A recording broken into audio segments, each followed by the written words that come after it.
Starting a new term or a class can sometimes be daunting, but preparing your classroom ahead of time can help boost your own confidence and make your students feel welcome. So here's an example of how I set up my classroom using the pods available in Adobe Connect. I use the layout options, which are available to only you, the host. Only you can see these layout options. They're invisible to the students, but they're very handy for arranging and rearranging your classroom appearance.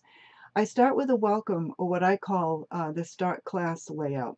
This includes the standard pods like the attendance pod, the video pod, the chat pod, and the agenda. So I put up an agenda for each week. And you can add the various pods by going to the pod menu at the top. So I add a poll to engage them right away. So I mix the poll up from time to time, and I have a few different ones that I rotate. So here you can see that I've made different polls, and I save them up in the polls, and I name them. Actually, it gets named when you create it. And so, I just mix them up so that they're different every week. So this gives you it gives the students an opportunity to check in and engage them when they log into the class, and it gives you a chance to check in and to sort of read the students as they log in. I'll comment generically on where they are, but if I do find a student that may be, for example, having a really difficult time right now, I'll reach out to them after the class.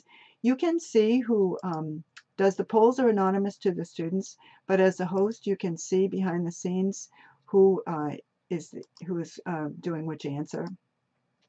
So I find that very handy, but I don't do it during the class because I find that distracting. But I'll go back at the end and follow up with any students that need any follow-up. So I also start my class with an icebreaker that I keep in chat. I keep a collection of sort of fun icebreakers that are designed to connect the students to each other and help them to share a little bit of knowledge about themselves.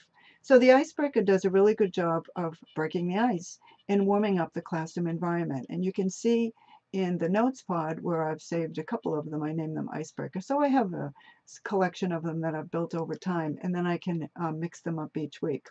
So the students feel welcomed and valued, and it sets a positive tone for the whole class. So here's an example of my welcome class layout.